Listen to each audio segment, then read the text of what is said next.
out, and I wonder if anybody get that word. It's a word scramble. Oh. Get what that is? No, nobody? Teacher? Yes, teacher, yes. So in my classroom, I often put this up in the front as to grab students' attention. So like, when you're looking, when you see something on the board, you might take a while to like, figure out what that means, and you might quiet down, and then that helps me get their attention. Okay, so I taught at Hilltop Middle School at Sweetwater Union High School District at Chula Vista. First semester, I did two math 8th grade classes and one 7th grade class. That was a lot of work because like 2 classes I had to plan, but then my principal was being nice enough that she switched me to 3 8th grade math classes for second semester. And all these classes are co-lab class, meaning they have ESL students, English as second language learner, IEP students, which means they're individual education plan students, and then 504 students, like students who need like medical assistance and accommodations and things like that. Okay, so to begin my presentation, I like to play Kahoot, and I believe some of you might know what Kahoot is. So please take out your phone and then type in kahoot.it. Start.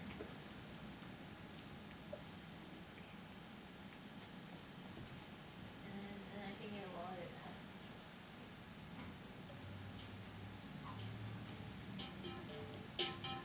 And if you see your name on there, it means you're good.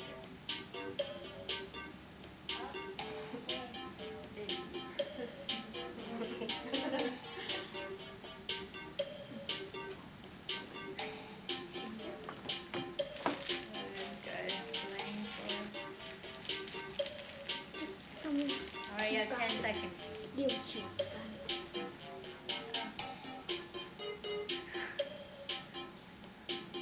Ready?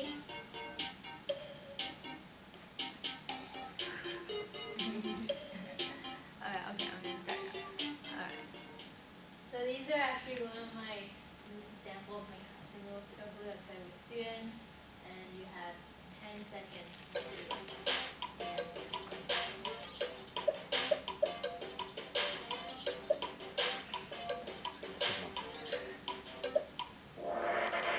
Okay, yeah, everybody got correct. So in my classroom, mistakes are expected, accepted, and respected.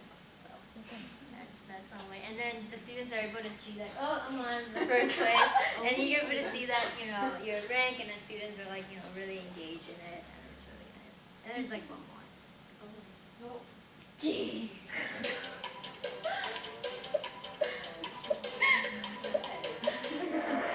Yay, it's Matthew. Oh yeah, good choice. Yeah, oh, congratulations, Josh. And I was able to use this as a review game, and I can see the results, and there's like a spreadsheet. I can see like who did it right, who did it correct, and we're not gonna do that. Okay. Another assignment is the beginning of the year, the About Me poem. I created this assignments for students to get to know each other. Not only that I can understand them better, and then they can get to know each other better.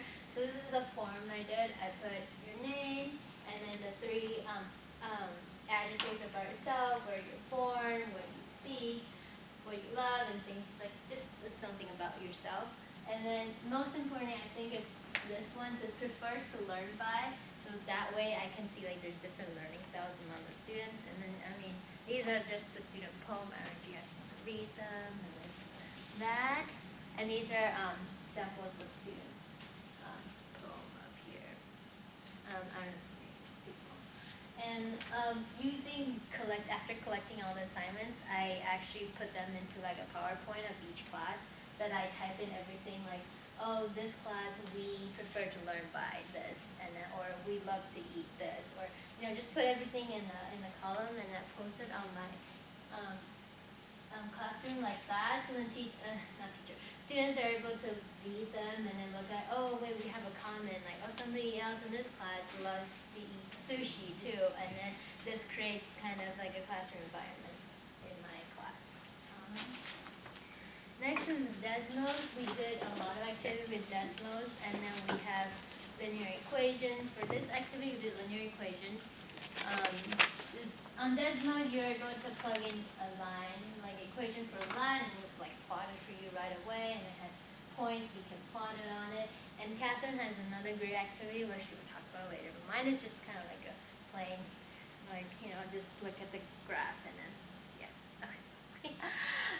Next activity we did with technology was the transformations activity. This, I actually pulled this from CPM, the curriculum I use for my students.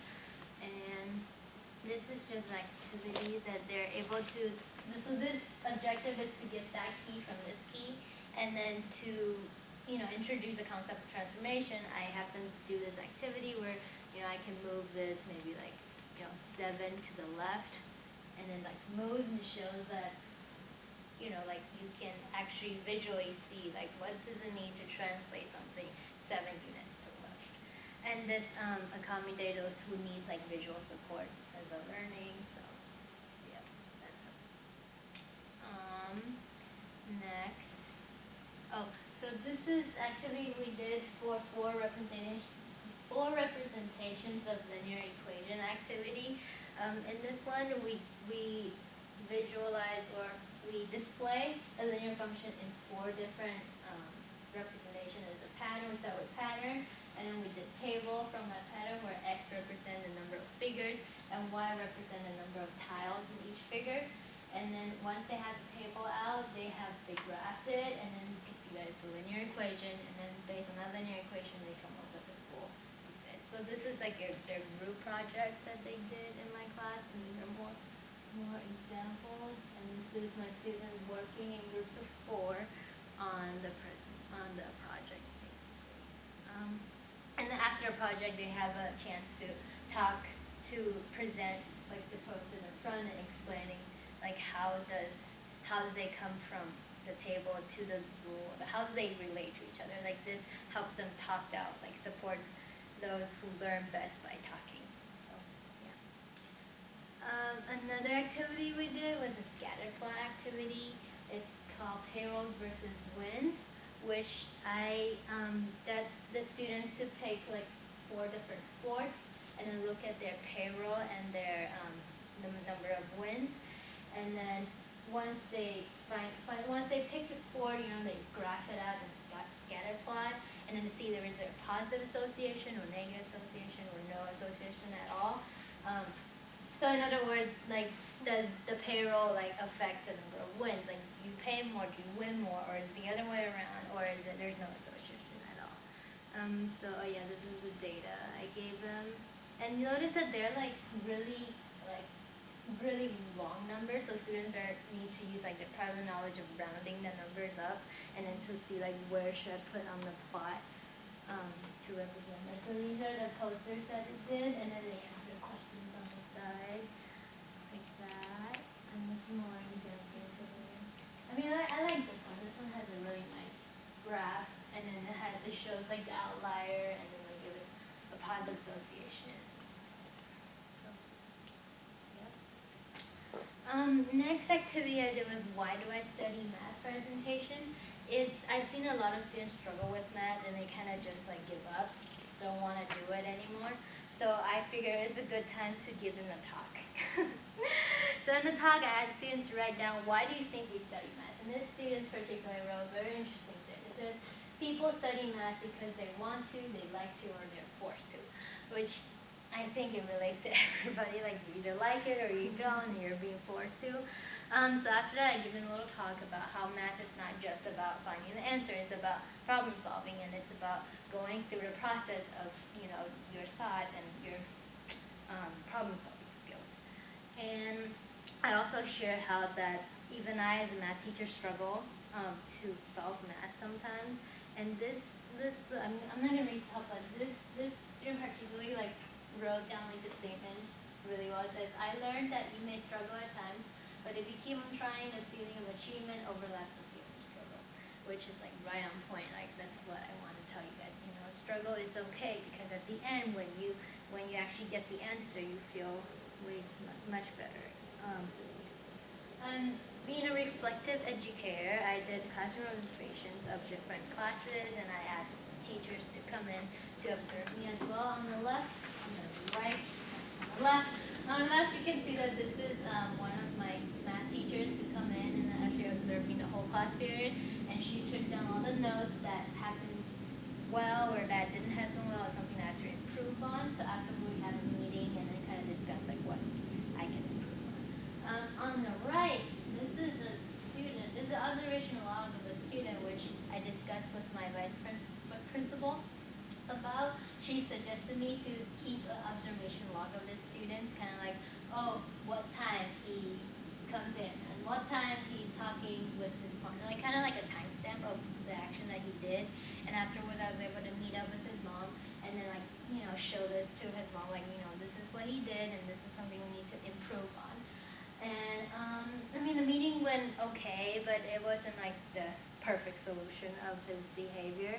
But at the end, when I asked him to do a survey, this is what he wrote. He said, yes, to keep doing what you're doing. You are an amazing teacher, and it was my fault what happened this semester, but next semester, for sure, it's going to be better. Which I feel like, at least he knows. At least he knows his mistakes, and he was able to like fix and improve that on.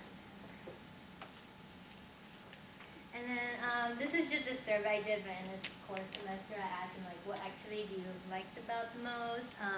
How much did you learn, and what suggestions do you have for me?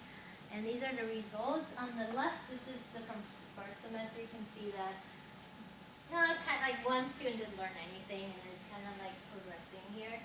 But this is at the end of the year, even though it's like only 20 responses, but you can see like increasingly like there's more students learning a lot more in the second semester. Oh, and then this is just, do you prefer group work or individual work? Interestingly, in class, they always say, I don't like group work sucks, but at the end when they do their survey, like you can see that group work actually, helps them most. Oh, and then these are just some suggestions, or the stuff that student wanted to tell me. And then I like this last one. I like Asian people. I think they're nice persons. Interested at a 90% Hispanic class. I think I'm the Asian people that they're trying to make me feel better. As they move on, so when they graduate, because I keep day through, when they promote, I give each of them like a little card, kind of a little quote, like encourage them, like in high school. I hope that you keep on doing what you're doing, make your dreams happen. And then on the back of it, I kind of give them like a little note for each individual student.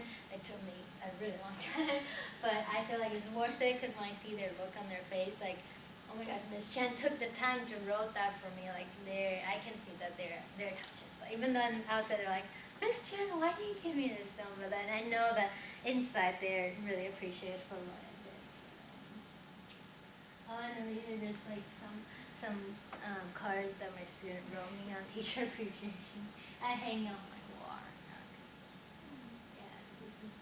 my little card. And yeah, so these are my students. Here's my second period. My third, I like my third period the most. So I have most picture on it. This is my fifth period. I got them second semester, but they're good. All right, so to end my presentation, I would like to present you my video, and that kind of concludes that why I study math, or why I teach math. I love math. Anyone who knows me well enough understand how much mathematics means to me. According to Archimedes, mathematics reveals its secret only to those who approach it with pure love for its own beauty. My goal is to inspire others to appreciate mathematics and to seek for its beauty. To begin my story, I have to go way back. My family. Being the oldest child, I was born and raised in Hsinchu City, Taiwan for the first 10 years of my life. I have 2 loving parents and a wonderful younger brother who is 10 years younger than me. Growing up in a traditional Taiwanese family, I was always taught to be respectful towards elders and never question or doubt what they say. I was taught to be appreciative of people and things that I have. These values became important to me during the path of my career and passion. Just a year before our family came to the United States, math was not my passion. It was just a skill that I had. When my math teacher spoke of formulas and rules in class, I never really questioned or asked why. I kind of just believed that they work. As a young child, I was always good at calculations and memorizing the steps of solving different problems, so I got A's in most of my math tests and quizzes. Math was never a hard subject for me. It was just something I trained myself to do. But memorizing formulas and rules without really understanding the reasons behind it, math was not difficult, at that level at least. However, I did not mind. My teachers were adults, so they must know what they're saying. I respected them and never questioned or doubted what they said. My feeling towards mathematics changed during one of my 6th grade math classes by Miss Cole. I remember specifically that we were discussing the formulas to find the areas of various shapes, square, rectangle, triangle. Nothing too complicated. As Miss Cole talked about formulas to find the area of a triangle, I was having a difficulty understanding the dividing by 2 in the formula. I did not see the number 2 in this triangle. Why 2? Why not 4? However, I stopped questioning and moved on to believe that we divide by 2 after multiplying base and height just because my teacher said so. Yet, Miss Cole did not just stop there like all the other math teachers did. She went on and proved the formula for us by using a geometric approach to show us where the dividing by 2 came from.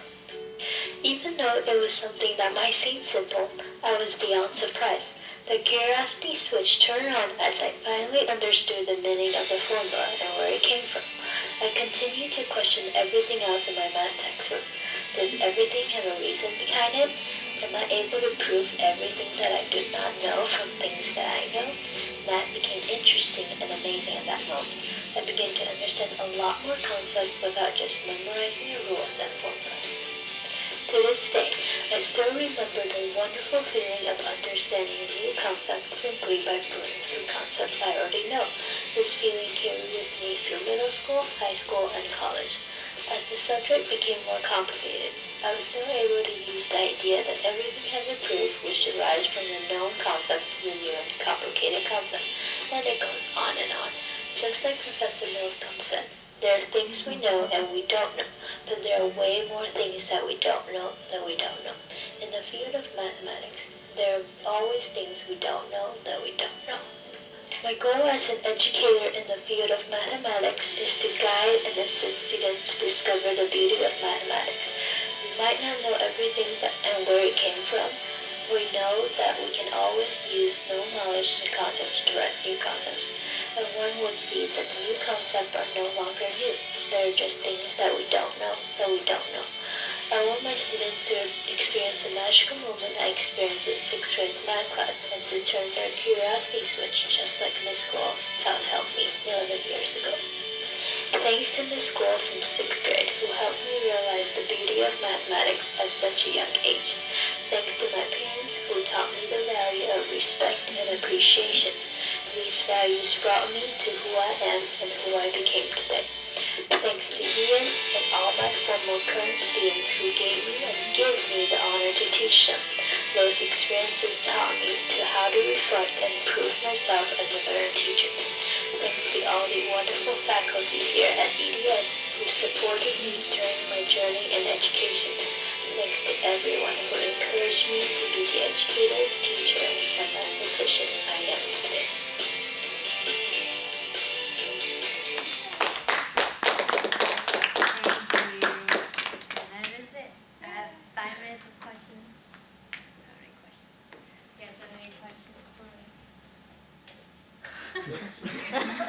No questions?